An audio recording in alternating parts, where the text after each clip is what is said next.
dan 4 hal yang menjaminkan banyak rizki, bukan memudahkan rizki. Tolong Bapak Ibu hafal, 4 hal bukan menjaminkan rizki, bukan memudahkan rizki, tidak.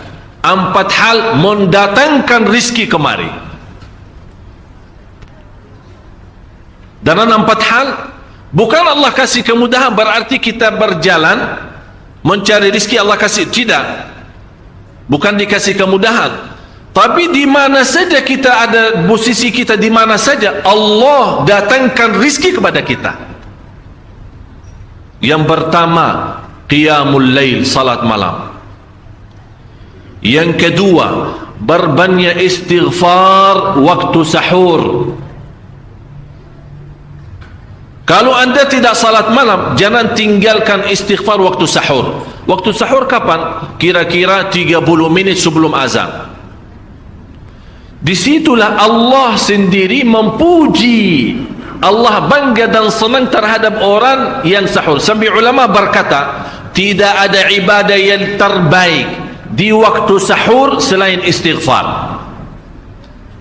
Jadi boleh baca Quran, boleh salat malam, boleh zikir, boleh apapun, tapi yang terbaik istighfar. Fokus hanya istighfar. Astaghfirullah wa atubu ilaih, termasuk istighfar Allahumma anta rabbi la ilaha illa ant, yang Bapak Ibu tahu sayyidul istighfar, yang terutama, yang paling luar biasa. Allahumma anta rabbi la ilaha illa anta khalaqtani wa ana abduka wa ana ala ahdika wa wa'dika mastata'at a'udzu bika min syarri ma sana'at abu'u laka bi ni'matika alayya wa abu'u bi dhanbi faghfir li fa innahu la yaghfiru dzunuba. Ya Allah, kalau kita fahami doa ini luar biasa. Oleh karena itu kata Rasulullah, barang siapa yang membaca sayyidul istighfar, kemudian di malam hari dengan keyakinan dia meninggal habis baca istighfar, masuk surga. Masuk surga. Berarti ini salah satu doa yang menjaminkan dengan mudah masuk surga. Jadi 4 hal yang mendatangkan rizki, bukan kita mencarinya, dia yang datang kemari. Apalagi saat mencari lebih mudah.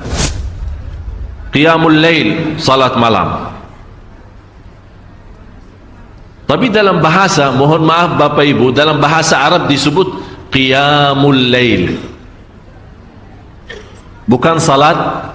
Tapi kalau diterjemahkan dalam bahasa kita salat. Tapi kenapa di situ qiyamul lail diberikan qiyamul lail, qiyam artinya berdiri, berarti lama. Saking lama berdiri dikaitkan jadi qiyamul lail. Qumil laila ya ayyuhal muzammil. Apa terus?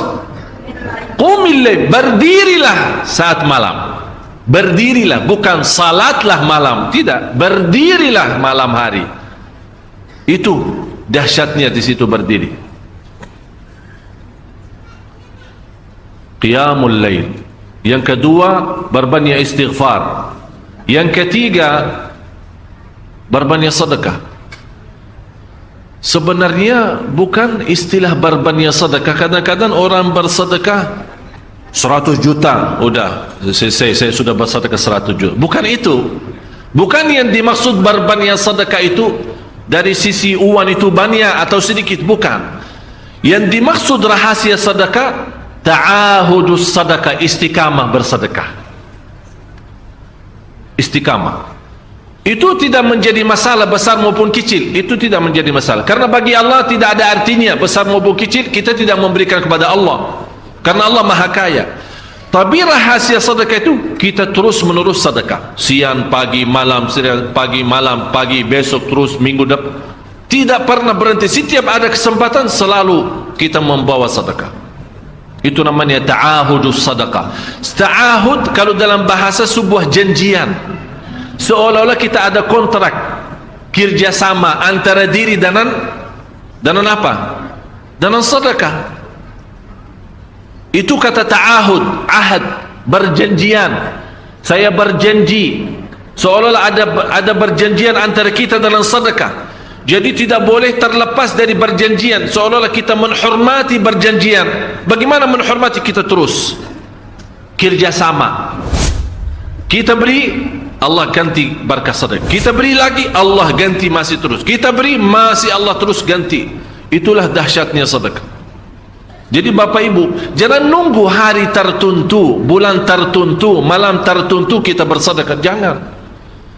Setiap kita merasa ada berita baik, ada berita maupun ada berita buruk yang menyakiti perasaan kita di rumah tangga kita, anak kita, suami kita, istri kita, apapun, langsung segera sedekah. Disitulah rahasianya. Ikatkan seolah-olah kita sudah membuat perjanjian antara diri dan sedekah dalam segala hal, hal senang maupun hal tidak, hal bahagia maupun hal sedih, hal bangga maupun hal lagi menghadapi kesusahan, kesulitan, selalu sehat dan sakit. Terus yang keempat, zikir, berzikir pagi hari dan sore hari. Berzikir pagi hari dan sore hari. Ini 4 hal Bapak Ibu. Berdiri malam hari, itu yang namanya tahajud, banjani atau lamanya berdiri. Berbanyak istighfar waktu sahur. Yang ketiga, berbanyak sedekah. Sudah Bapak Ibu mengerti? Jadi istilah berbanyak sedekah bukan artinya harus banyak dari jumlah hitungannya, tidak. Yang keempat adalah berzikir di pagi hari maupun petang hari. Amman huwa qanitun ana al-laili sajidan wa qa'ima. Sajidan wa qa'ima. Jadi Bapak Ibu, saat kita berdiri lama, walaupun baca satu ayat, diulangi berkali-kali, walaupun baca surah pendek, tapi diulangi berkali-kali, tidak menjadi masalah. Bapak Ibu hanya hafal qulhu. Qulhu dibaca 3 kali, pahalanya seperti baca Al-Quran 30 juz. Ada seorang salih mengajak kawannya, sudah mendekati subuh, ayo bangun salat malam dan baca sepertiga Al-Quran. Langsung orang itu menjawab, bagaimana saya baca, sebentar lagi mau azan. Bacalah qul huwallahu ahad, salat malam dan qul huwallahu ahad. Jadi Bapak Ibu, yang saya harap, jangan susah fikir, ya Allah saya mau baca apaan. Tidak usah susah fikir. Baca dan nikmati, yang penting nikmati bacaan. Walaupun qul huwallahu ahad setiap hari. Kalau kita pusing baca, Allah tidak akan pusing mendengar.